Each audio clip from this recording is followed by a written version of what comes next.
Hello दोस्तों ये है अपना वर्क है आज का कंसील सिस्टम इंस्टॉल।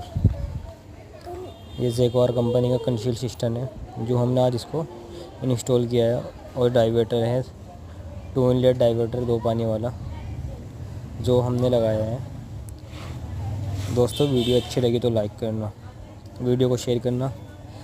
और कंसील सिस्टम का जो पॉइंट है, शीवर का जो पाइप होता है फ्लोर के लेवल से 9.5 इंच होता है उसका सेंटर।